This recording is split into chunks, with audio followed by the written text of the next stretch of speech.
प्रश्न 1। निम्नलिखित संख्याओं के मस अभाज्य गुणनखंड द्वारा ज्ञात करें। प्रश्न 1 का ए। तो प्रश्न है 24,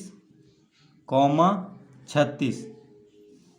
तो 24 और 36 का महत्तम समापवर्तक ज्ञात करना है, वो भी अभाज्य गुणनखंड द्वारा। तो सबसे पहले हम अभाज्य गुणनखंड करेंगे 24 का। तो देखिए, अभाज्य गुणनखंड मतलब अभाज्य संख्या से इसको गुणनखंड करना है। तो सबसे पहले 2 से लगाएंगे। 2 क्या है? अभाज्य संख्या है, 2 से लग रहा है। ठीक है, तो सबसे छोटा अभाज्य संख्या से इसको लगाएंगे अगर लगेगा तो। अगर 2 से नहीं लगता तो 3 से लगाते हैं। ठीक है, तो 2 से ये लग रहा है। 2 कितना बार में? 12 दूना 24। फिर 2 से लग रहा है 2 छक 12। फिर 2 से लग रहा है 2 तिया 6। अब नहीं लगेगा। अब 36 का गुणनखंड करेंगे। देखिए, 2 से कट रहा है 18 दूना 36, 2 नमा 18, 9 3 से विभाजित होता है, 3 तिहाई 9। ठीक है, तो 24 बराबर क्या आया? 2 गुना 2 गुना 2 गुना 3। और 36 बराबर, तो ये जो भी आया है अभाज्य संख्या उसको लिख लेंगे। ठीक है, 2 गुना 2 गुना 3 गुना 3।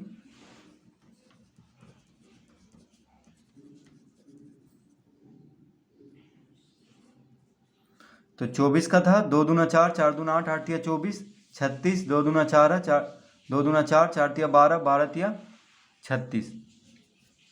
तो अभाज्य गुणनखंड इस तरह कर लेंगे सबसे पहले। अब निकालना है मस।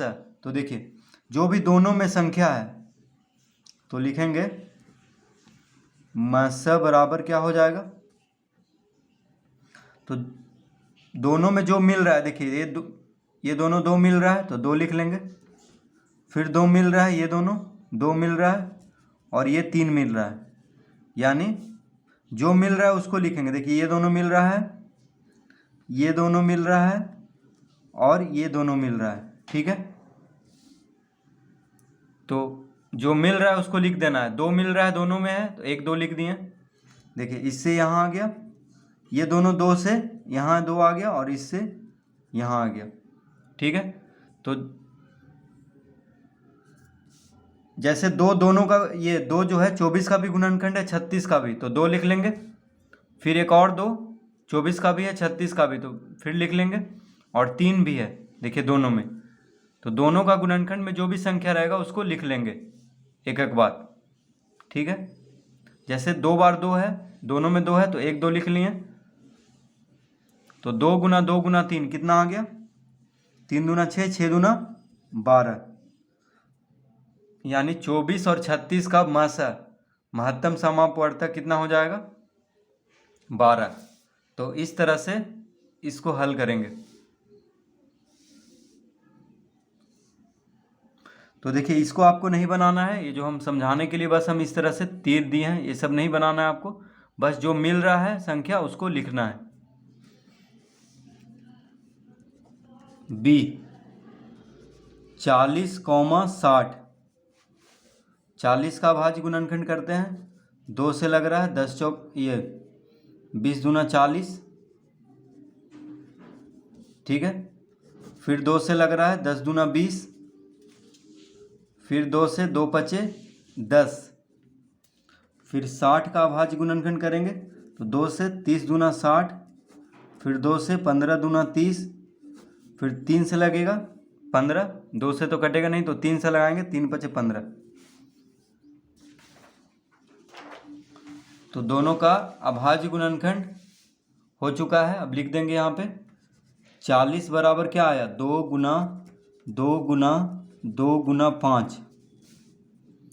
60 बराबर 2 गुना 2 गुना 3 गुना 5। तो देखिए, दोनों का मस्सा क्या हो जाएगा? यानी महत्तम समापवर्तक। तो 2 इसमें भी है, 2 इसमें भी है। देखिए, सबसे पहला तो ये दोनों मिल रहा है 2। ठीक है, तो 1 2 लिख लिए। फिर देखिए, ये दोनों 2 भी मिल रहा है, दोनों में है, तो ये दोनों 2 मिल रहा है, तो यानी 1 2 और लिख लेंगे। यहाँ पे 2 है, यहाँ पे 3 है, तो ये तो मिल नहीं रहा है। 5 मिल रहा है, देखिए 5 इसमें भी है, 5 इसमें भी है। तो जो भी मिल रहा है दोनों में, जो भी संख्या दोनों का गुणनखंड है उसी को लिखना है, ठीक है। जैसे यहाँ पे देखिए 40 में भी यहाँ 2 आ रहा था, यहाँ पे भी 2 है, तो 1 2 लिखनी है। फिर ये 2 है, ये 2 है, देखिए दोनों में है, फिर उसके बदले 2 लिख लिए। फिर 5 दोनों में मिल रहा है तो 5 लिख लिए। यानी इसका उत्तर हो गया 5 दूना 10, 10 दूना 20। तो 40 और 60 का मासा कितना हो जाएगा? 20।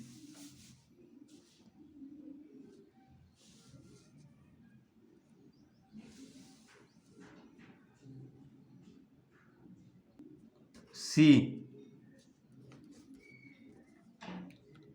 20,50।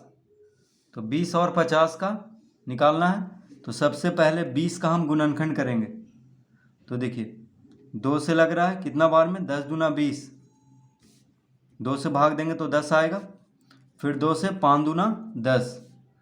अब 5 क्या है? भाज्य संख्या है, तो अब नहीं लगाएंगे। 50 का अब करेंगे 2 से, 25 दूना 50, 5 पचे 25, 5 पचे 25। तो लिख लेंगे यहाँ पे 20 का कितना आया? 2 गुना 2 गुना 5। 50 का 2 गुना 5 गुना 5। तो देखिए दोनों का मासा क्या हो जाएगा? तो हम लिखेंगे मासा बराबर, जो मिल रहा है ये दोनों 2 मिल रहा है, देखिए ये दोनों 2 मिल रहा है, तो जो मिल रहा है उसको लिख देंगे। 2 मिल रहा है, 5 मिल रहा है दोनों में, तो 5 लिख देंगे, ठीक है। देखिए 2 मिल रहा है, दोनों में 2 है तो लिख दिए। फिर 5 मिल रहा है दोनों में, यानी जो भी दोनों में रहेगा, ठीक है, दोनों का सार्व गुणनखंड जो होगा उसको लिख देंगे। तो 2 दोनों में है, 5 है दोनों में, तो उसी को लिखेंगे 2 गुना 5, यानी 10। तो 20 और 50 का मासा क्या हो जाएगा? 10। डी 4 12, 4,12। 4 और 12 का, तो 4,12 लिखेंगे।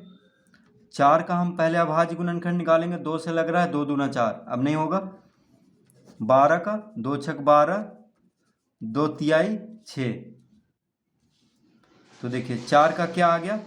2 गुना 2। 12 का 2 गुना 2 गुना 3। तो मासा क्या हो जाएगा? तो महत्तम समापवर्तक बराबर 2, देखिए दोनों में मिल रहा है तो 2 लिख लिए। फिर 2 दोनों में मिल रहा है तो 2 लिख लिए, यानी एक यहाँ पे देखिए दोनों में मिल रहा है 2, फिर 2 मिल रहा है दोनों में, तो 2 गुना 2 लिख लेंगे, ठीक है। यानी 2 बार 2 है, देखिए इसमें 2 गुना 2 है, इसमें भी 2 गुना 2 है, तो 2 गुना 2 लिख लेंगे। यानी जो भी दोनों में मिल रहा है तो 2, इन दोनों 2 से 1 2 लिख लिए, फिर इन दोनों 2 से 1 2 लिख लिए, गुना कर लेंगे, 2 दूना 4, यानी 4 12 का मासा कितना हो जाएगा? महत्तम समापवर्तक हो जाएगा 4। ई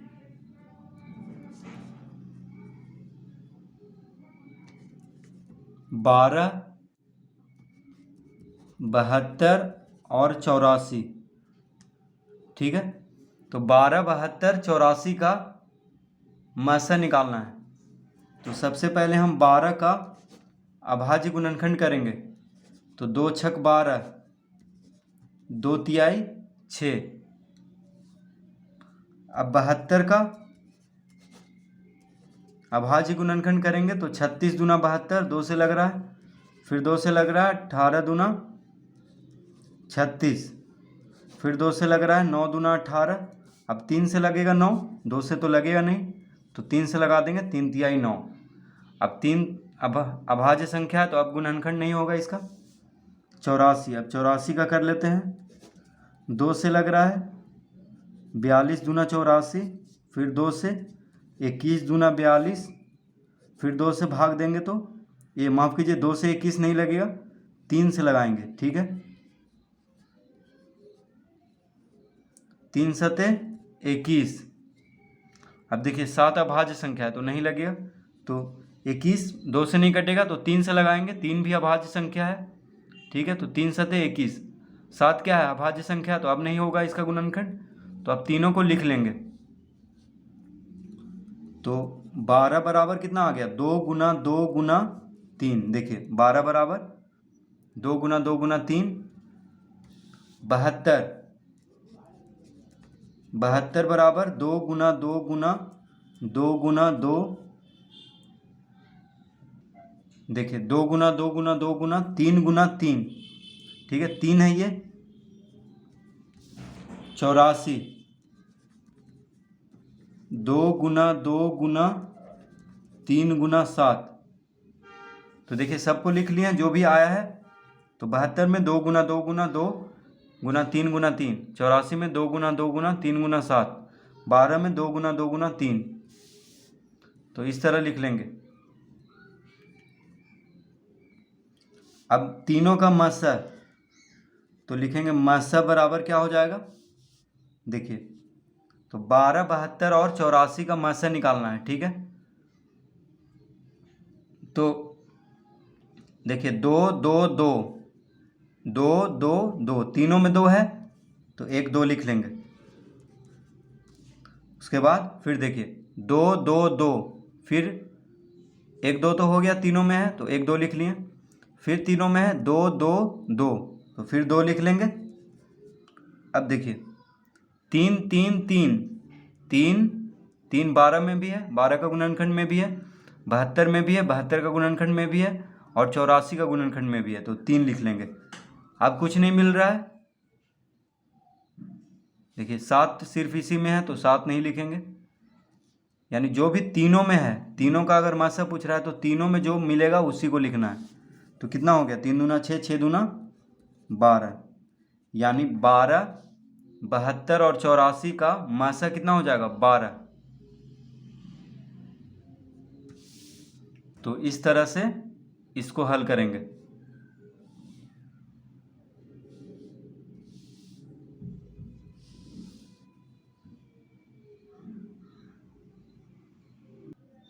इफ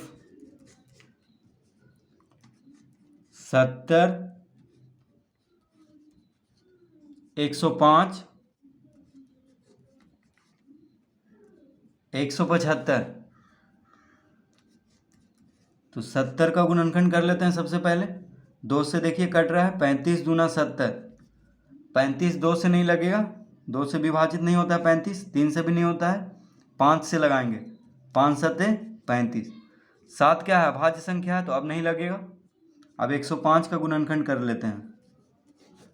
तो देखिए 2 से तो ये कट नहीं रहा है, 3 से कट रहा है, ठीक है 3 से ये कट रहा है, कैसे जानेंगे, तो अंक जोड़ करके देखेंगे, 5 1 6, 6 3 से कट जाता है, यानी 105 3 से कट जाएगा, 3 से विभाजित हो जाएगा, तो 3 तिहाई 9, 1 इधर गया तो 3 पचे 15, कितना आ गया 35, 35 3 से भी नहीं लगेगा, 2 से भी नहीं लगेगा, 5 से लगेगा, 5 सते 35, तो ये हो गया इसका गुणनखंड। अब 175 का,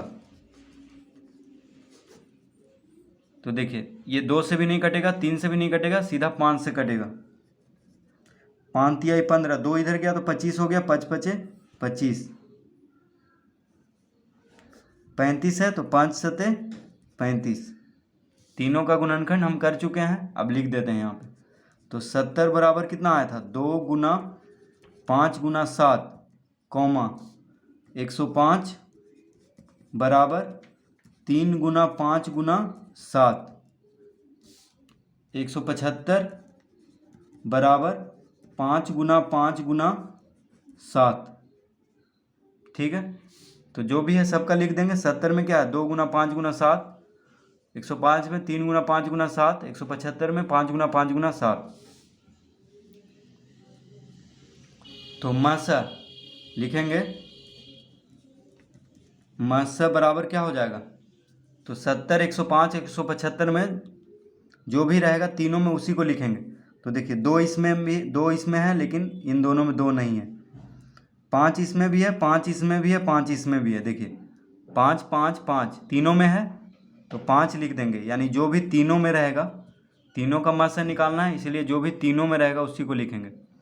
7 7 इसमें भी है, 7 इसमें भी है, 7 इसमें भी है, तो 7 लिख देंगे। तो देखिए और कुछ नहीं मिल रहा है, 5 और 7 दो ही है जो दोनों में तीनों में है। देखिए 70 में भी है 5, 105 में भी है और 175 में भी। उसी तरह 7 भी तीनों में है, तो 5 गुना 7 लिख देंगे इसका मासा, यानी 7 पचे 35। तो 70, 105 और 175 का मासा कितना हो जाएगा? 35। तो इस तरह इसको भी हल कर लेंगे।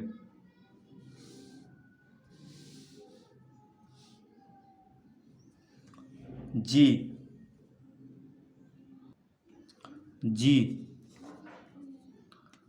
91, 112, 49। तो 91 का सबसे पहले गुणनखंड कर लेते हैं। तो 91 जो है 2 से भी नहीं कटता है, 3 से भी नहीं, 5 से भी नहीं, 7 से कटेगा। 7 से कितना बार में? 13 सते 91। ठीक है, 13 अभाज्य संख्या है तो अब नहीं लगेगा। अब 112 का कर लेते हैं गुणनखंड, अभाज्य गुणनखंड।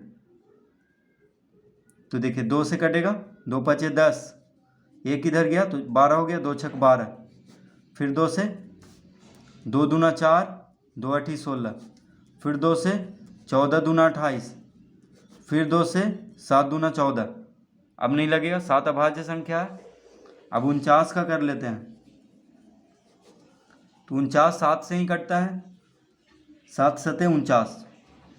ठीक है, 7 सते 49। तो तीनों का गुणनखंड हो चुका है। तो हम लिखेंगे 91 बराबर 7 गुना 13, 112 बराबर 2 गुना 2 गुना 2 गुना 2 गुना 7। 49 बराबर 7 गुना 7। तो देखिए तीनों का जो भी गुणनखंड आया उसको हम लिख लिए हैं। अब लिखेंगे मासा, यानी तीनों का मासा। 91, 112 और 49 का मासा क्या हो जाएगा? तो तीनों में कौन मिल रहा है? देखिए 7 इसमें भी है, 7 इसमें भी है, ठीक है। 91 भी देखिए 7 गुणनखंड है, 112 का भी गुणनखंड 7 है और 49 का भी गुणनखंड 7 है, यानी 7 तीनों में मिल रहा है। तो 7 लिख लिए सबसे पहले। 13 तो सिर्फ इसी में है, देखिए 2 सिर्फ इसी में है, तो अब कुछ नहीं मिल रहा है, तो बस इसका उत्तर हो जाएगा 7, यानी मासा कितना हो जाएगा? 7। ठीक है, तो इस तरह से प्रश्न 1 हल कर लेंगे।